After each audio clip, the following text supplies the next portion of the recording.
Ladies and gentlemen, how's it going today? In this video, we actually are going to be talking about BroadbandTV again, and it seems like that things have gotten worse. It seems like BroadbandTV is getting more exposed, and not in a good way. Now, if you guys didn't see my last video on BroadbandTV, I will link you guys in the description down below.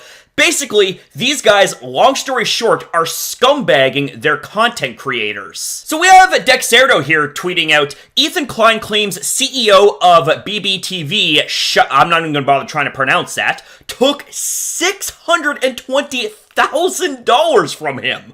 That is a pretty damn big claim to make, but let's open up these images right here and let's see what we have. So Ethan Klein of H3H3 Productions tweets out, "Hey guys, we're aware that memberships were just paused. We were forced to make some last-minute channel changes because we discovered our MCN, BroadbandTV Corp, and CEO, with the name I'm not even going to bother trying to pronounce because I'd butcher that shit horribly, took $620,000 from our membership revenue and is refusing to return it. More on Monday."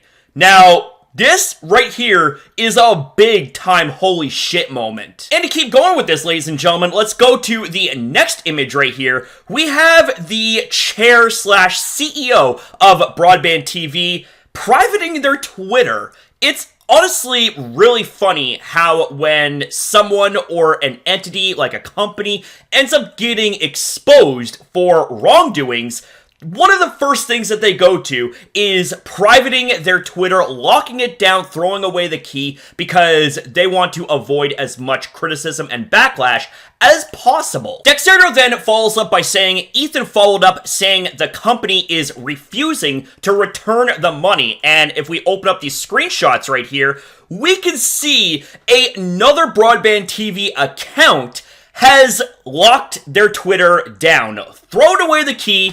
Are you absolutely kidding me? This is definitely very suspicious behavior, okay?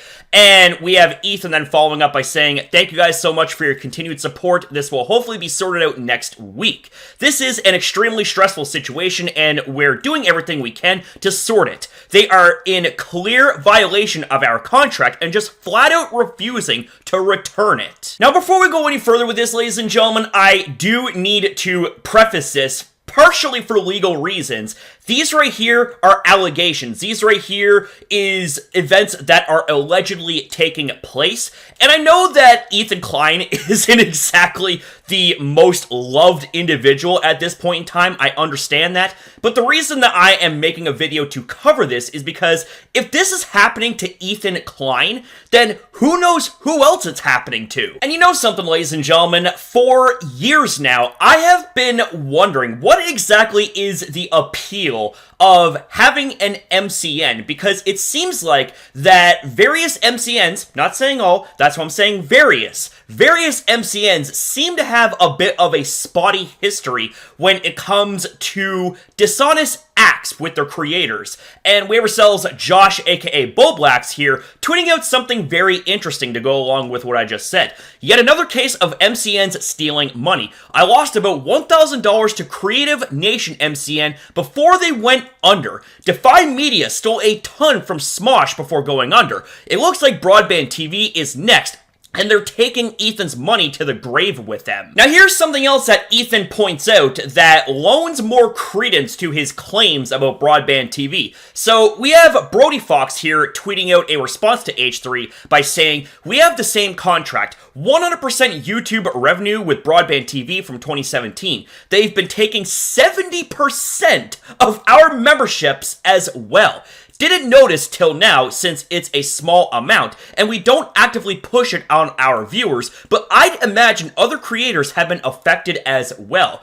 And like I have covered in my previous video, this isn't the first time that BroadbandTV has pulled scumbag maneuvers at the expense of their creators. And this here, ladies and gentlemen, is another example from one's experiences with BroadbandTV. Let's go ahead, let's go through it here. So we have Voltsy here tweeting out, with more stuff coming about BBTV, I want to share what I've been going through past couple of months. I'm currently partnered with them since 2012. I've been trying to leave the network, but just getting very slow replies or ghosted. Volty continues by saying, I've been having late payments recently, and like many creators, I was hit with a 3-week delay 1 day before payment due last month. Now, we discover they had been taking a percentage of creators' channel memberships revenue, and when called out, have gone private. Now, to open up the image right here that Volty has attached to the tweet that we had just read, showcases an email from BBTV,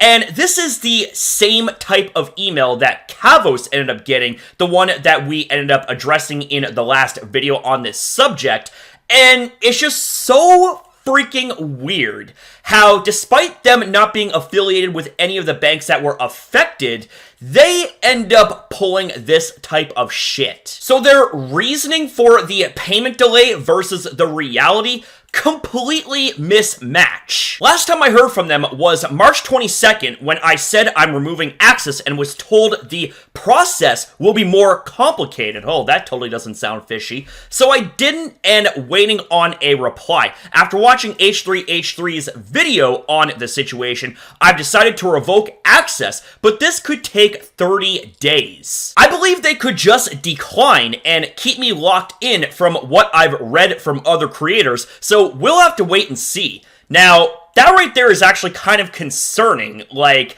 they should not be able to do that. They should not be allowed to forcefully keep you locked in. If you want out of something, you should have 100% the ability and the rights to do so. One tweet from BBTV that really irked me was this: 11 years with them and I received none of this. If you actually cared about me, you would have reached out. And if we actually open up this image right here, showcases a tweet from BBTV that says, here's what you should look for when joining a creator network. 1, they should help you diversify your revenue streams. 2, offer content safety. Well, it's actually kind of ironic how you mentioned the word safety, yet your actions as of late have done the complete opposite. 3, be industry experts with inside knowledge and information. 4, provide quality products and services. I get a chuckle out of quality right there. 5, they actually care about you. No, based on what we have covered here in this video and the last one, it's very evident that you guys don't give a flying hell about your creators. I don't think BBTV is gonna be around much longer. Gonna be a real messy situation. I keep thinking of worst case scenarios right now, hoping Team YouTube can step in and help creators when the time comes. If you're with BBTV now, probably best to try and leave sooner rather than later. So it's very evident that BroadbandTV have a lot to answer to. Now, I will keep you guys in the loop with everything that is going on here in this situation, and I hope that we can get some definitive answers, because if all of what I had talked about in this video is 100% true, especially when it comes from Ethan Klein and the claims that he is making, this is a very, very big deal. So with that said, ladies and gentlemen, that's going to be it here for this video. Thank you guys very much for watching. Thank you for your time as well in viewing this video. Have yourself a damn good one, you beautiful people. Be kind to yourself, be kind to others, and I'll see you next time.